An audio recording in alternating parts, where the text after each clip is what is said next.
The PlayAction Podcast is fueled by Picasso's Pizza, where every night is pizza night. Welcome to the PlayAction Podcast. The Bills have a big meeting against a good team in Houston this Sunday. We will dive into our offense-defense preview, but for our first segment here, let's talk about the big news of Tuesday, which was the NFL suspends Von Miller for 4 games due to the violation of the NFL's personal code of conduct. Miller will be out for Houston, the game at the Jets, home game against Tennessee, and the road game against Seattle. Von had turned himself in to Dallas police after facing third-degree assault charges against his then-pregnant girlfriend, Katherine. Where do you want to start here?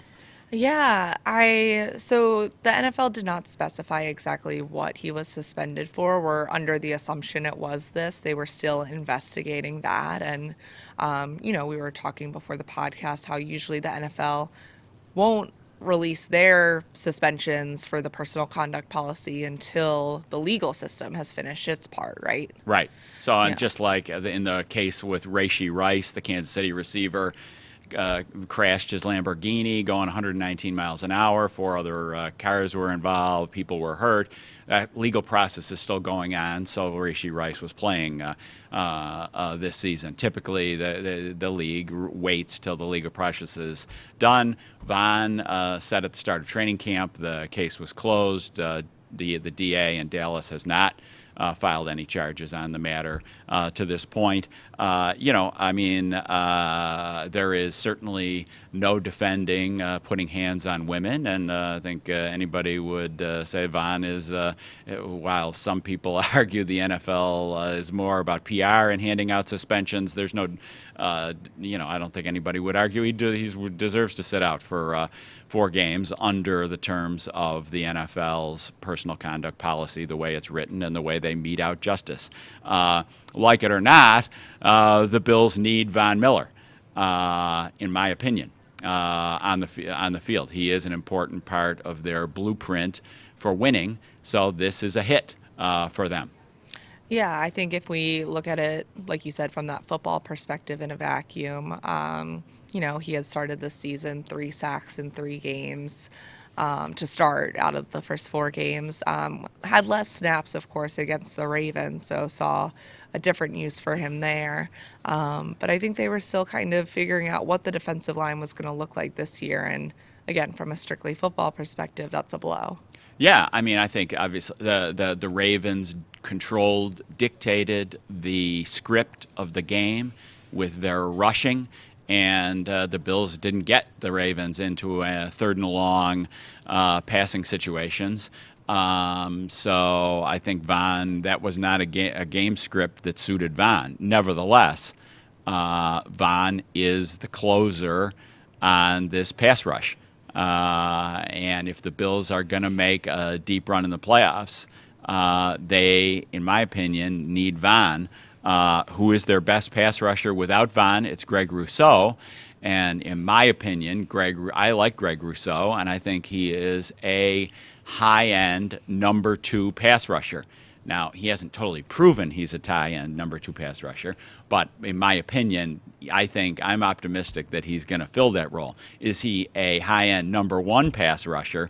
No, I don't think that's his ceiling. So they've got Rousseau, who's a good player, and there's more on A.J. Epinesa now for these 4 games to be an impactful pass rusher.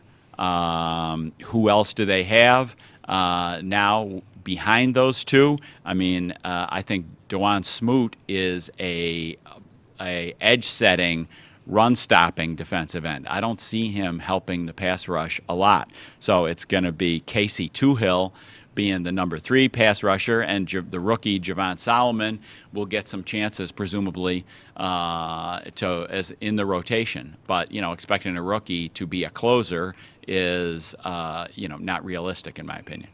Yeah, and I think again it just is an example of how this defense is so different than we thought it was going to look to start the season. They're without so many guys. they're still kind of solving defensive problems across the board. So now to deal with this on top of it when they're still waiting to see if Terrell Bernard will be back, waiting to see if Taron Johnson will be back. It's just another blow to this defense. And that's, again, from a football perspective. I think when you look at the police report, there's clear that there was a lot for the NFL to investigate here. Yeah, I think some fans might be eager to say, just be done with Von Miller. And, I think that you could easily say that. You shouldn't, there's no defending putting hands on women. The reality is the NFL is a business that is about winning. It is not a morality play. And I think that certainly every team should have standards for character and conduct off the field. But in my opinion, you can't hold every single roster spot to the highest moral standard when the competition isn't doing that. And Cincinnati has drafted questionable red flag character players for the better part of 20 years. And gotten away with it. And Kansas City, the model franchise in the NFL, at the top of the pinnacle of the league, has drafted plenty of character players or had players with abuse incidents on their record, Tyreek Hill being one, Frank Clark, Kareem Hunt. They let him play the whole 2018 season, or almost all of it, while knowing he had very objectionable bad incidents in his past. So that doesn't make it right. I'm just saying that that's the reality. The NFL is about winning. Okay, now looking ahead to the game against the Houston Texans. This is the second of 3 road games in a row for the Bills. They were just at Baltimore. Now they go to Houston before they go to New York. So just string of road games here. Let's talk about how the Bills offense looks against the Houston defense. That Texans defense right now, they're 5th in yards allowed, or from a least yards allowed. Yeah, sorry, phrasing that a little weird. 4th in passing yards allowed and 13th in running yards allowed, so rushing yards allowed. Mark, what stands out to you about this group? I think the Texans have a really sensational pass rush, edge rush talent. Edge rushing is the strength of this defense. They have Will Anderson, who was the number 3 overall pick and was NFL Defensive Rookie of the Year last year. He is an elite edge rusher, and then they went out and spent money for Danielle Hunter on the other side. So they have 2 superb edge rushers. We talk about game script. The game script was terrible for the Bills in Baltimore. They were, playing behind the sticks, be 21-3. That's not the way you want to play the Ravens and succeed at all. And getting into 3rd and long pass rushing situations is not the way you want to play the Texans defense at all. So they are 3-1, but they've only played one good offense. They played Indy, Chicago with a rookie quarterback, Jacksonville, we know all about them, and then they got blown out by Minnesota in a game that went, again, game script goes crazy, kaplooey for the Texans, but Minnesota has a good offense. So they played one good offense. How good are they? We'll see.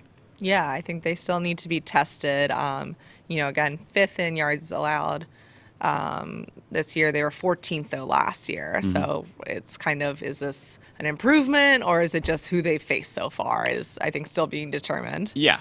Their edge rushing is great. I think they are they are somewhat suspect, or they are not proven to be a top end run defending team, and their linebacking core is suspect. So I think running the ball and working the middle of the field in the passing game are areas where the Bills can really exploit, and those are 2 areas where the Bills are really good. So the interior of the Texans line is Folu Fatukasi, the guy the Bills know well from the Jets. He was a cast-off, though. He was cut by Jacksonville in March. The other defensive tackle is Mario Edwards, a veteran, but he's been on 8 teams in 10 years. So the Bills need to run the ball effectively and then work the middle of the field with Shakir and Kincaid. And I think there are opportunities to do that in this game. That's the script the Bills want. Yeah, the defense plays a lot of zone. Yep. Rotating through that, though. But I think just kind of looking at how the Bills can attack them, you've mentioned a few ways, but what stands out to you most about how Buffalo can succeed against this Texans defense? Yeah, I mean, I think when you look at the secondary, and they have a true number one lockdown cornerback in Derek Stingley Jr. Great. He is mostly left cornerback, which would put him opposite of Keon Coleman most of the time. Their other cornerback is young guy Kamari Lassiter from Georgia. Not super speedy, not the longest arms, competitive. I think Keon Coleman, if he faces Lassiter, he needs to win a little bit on the outside against Lassiter. And their slot corner is an okay guy, Jalen Petrie. So, again, Stingley, you're probably not beating him too much, but the other areas of the field to throw the ball, I think there's opportunities there for the Bills. Okay, we started with the Bills' offense, but really the headline, or the sexy headline for this game is the Stefon Diggs revenge game against Buffalo. I don't know if the Bills look at it as the revenge game, and I don't really think Houston does, but Stefon might. Steph might, and I think fans will for sure when Yeah. they kind of look at how all this played out. Just kind of, his eventual trade to Houston, how things kind of bubbled over here towards the end, but obviously had a great career in Buffalo as well. But now let's look at what he's doing in Houston and how they're using him.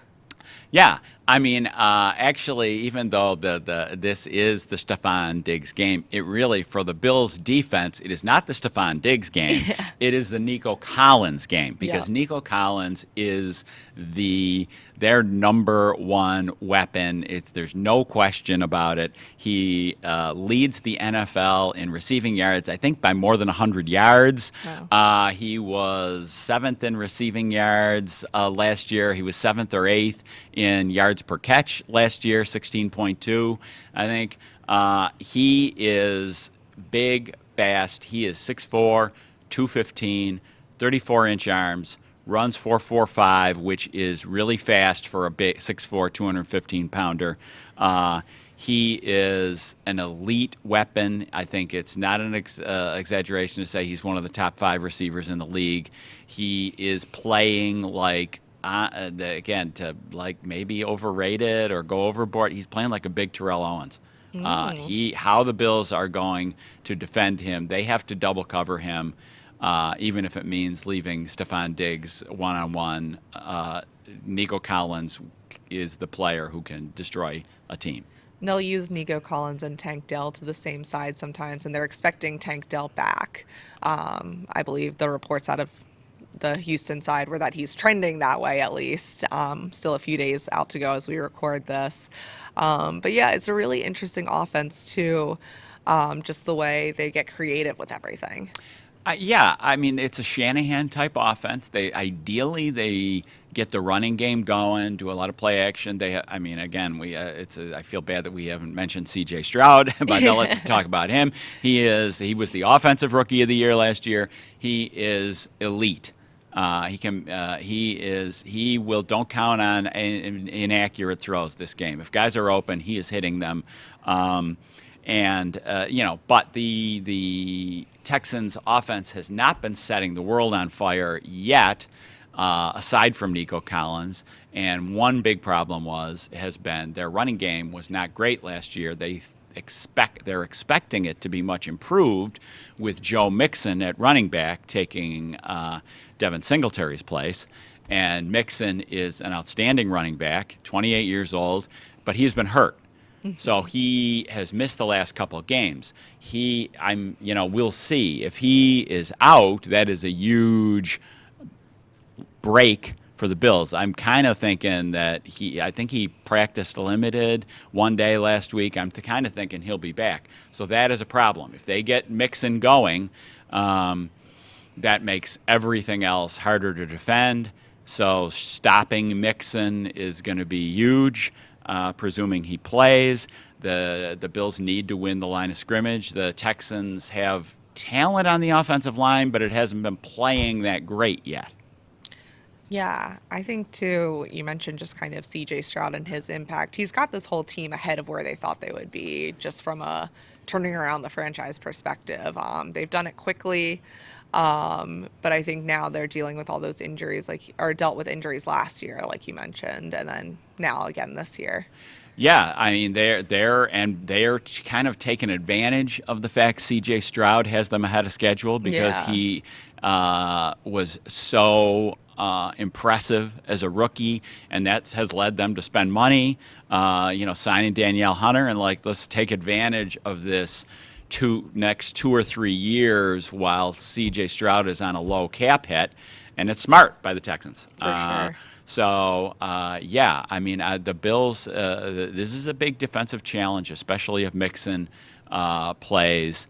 And the Bills fans know about Mixon. The games against Cincinnati, when Mixon got rolling, that playoff game, Cincinnati had Mixon rolling, and it was, they controlled the game from start to finish. Then in the regular season in 2023, the Bills did shut down Mixon, and it was a much closer game. So if Mixon plays, if he gets rolling, the Bills are in trouble. Yeah, and then of course, let's circle back to Diggs for a second. I think there's a lot on the line emotionally there, just with Bills, the franchise wants to say, hey, we made the right choice here in moving on from him. We're figuring out our receiving core still a little bit, but it was the right choice. It's, it's week 5. These teams are going to look so different in a little bit. I'm surprised, actually, that the NFL had this meeting this early in the season, frankly. Yeah, I agree with that. That's a good point. And I think that Diggs is a complementary weapon. They're running him on a lot of shorter routes. I counted up 80% of his catches are within 10 yards of the line of scrimmage, which is not much different than the second half of last season with the Bills. But they don't need him they need him to be the possession receiver. They don't need him to be the game breaker. They have Right. Nico Collins, and really Tank Dell is a downfield threat, deep threat too. So it's a real, honestly, at this point in Diggs' career, it's a good situation for him. He runs a lot of flat routes, a lot of hitches, short in breakers, and he's a threat on third down. So he is, even though he isn't the number one weapon. I think he's it's early, but he's on pace for over 100 catches or 105 catches. So watch out for Diggs on third down. And if Mixon is going, then everything is going to work so much better for Houston and the Bills. If Mixon gets going, the Bills will have to win a shootout.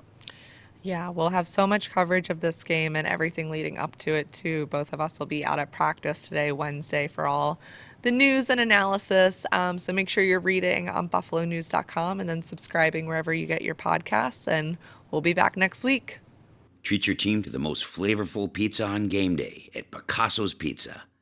4 great Western New York locations: Williamsville, West Seneca, Lancaster, and Blaisdell. Picasso's. We are Buffalo's Pizza since 1980. Order online today at picassospizza.net.